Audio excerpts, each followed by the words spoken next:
eliminate your fear and deal with what's holding you back from being able to climb that corporate ladder, okay? So there are quite a few steps that you need to take when you want to climb the corporate ladder, okay? There's things that you need to be able to get through to be able to make it, and to be able to gain that confidence and certainty, to be able to get out there and actually create what it is you need to create to be able to get to where it is you want to go. Now, the first step of that is actually discovering what it is that's actually holding you back and stopping you from being able just to go out there and do it.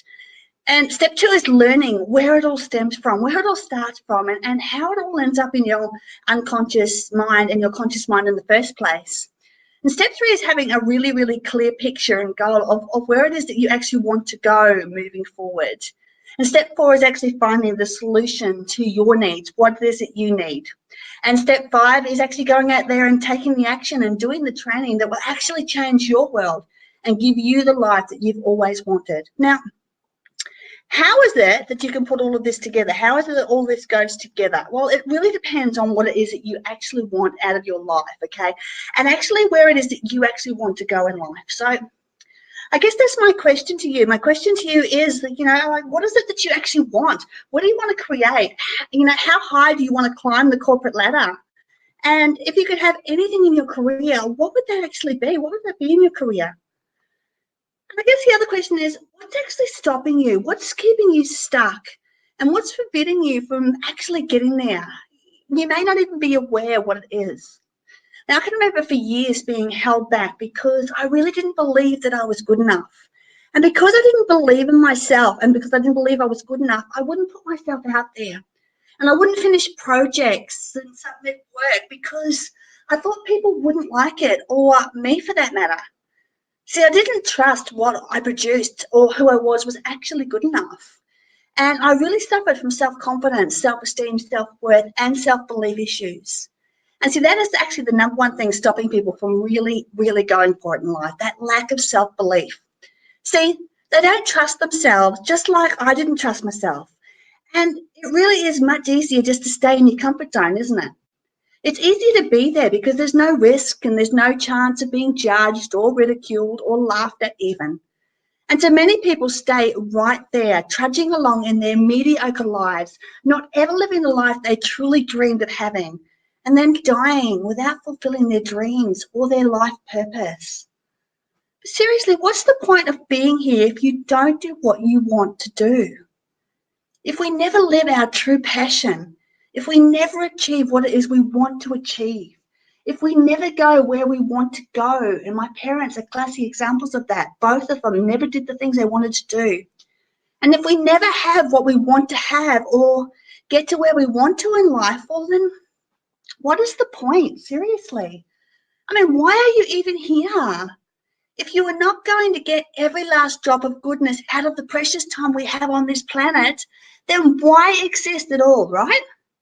Well, I will tell you the reason why people don't live to their absolute full potential and why they don't go out there and create everything they've ever wanted. Because people do not believe that they can, and it's easier to settle than it is to take the leap. I mean, what if you fail, right? But darling, what if you fly? When Natalie approached us, she was at absolute rock bottom. She'd been told by her boss that she wasn't cut out for the job. Her marriage was on the rocks, and she was really worried because she could lose her income and she had the kids to feed. But Natalie decided to invest in herself and work on herself, and within 6 months she went from just about being fired in her job to being in the top 1% of her company. And now her boss walks in and gives her high fives every day. When she walks in, she got a pay rise, and she can now start really planning, family holidays for her kids and herself, And the thing is that Natalie understood after working with us that, it actually wasn't her fault that she felt this way. A lot of her thoughts and a lot of her beliefs actually came back from when she was, before 7.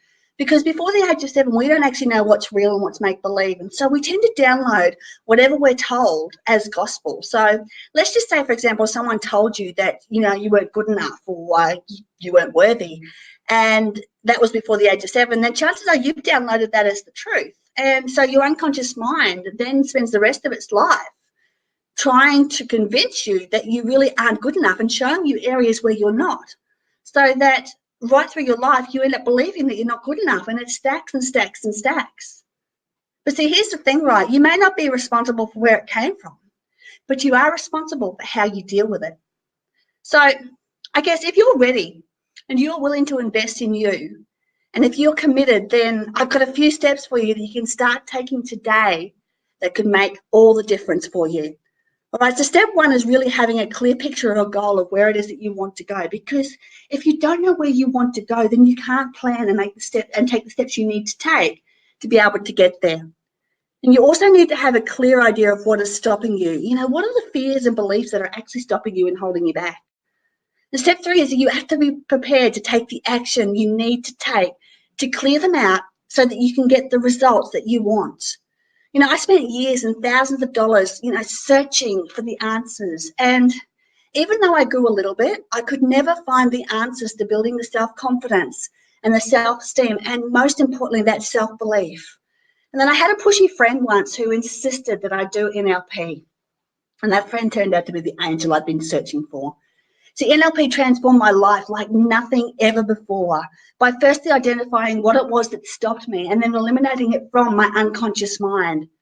For me, the big limiting belief was that I wasn't wanted. So I was actually doing things to make that true. I'd produce crappy work and I'd say and do mean things to people to have them reject me. And I'd simply not take the massive steps that I needed to get ahead. And yeah, it was complete self-sabotage. And the reason why I did that is because I did not believe. So the answer, my friend, is to get your mindset cleared using NLP and working with a coach to build your confidence, certainty, self-worth, and self-belief.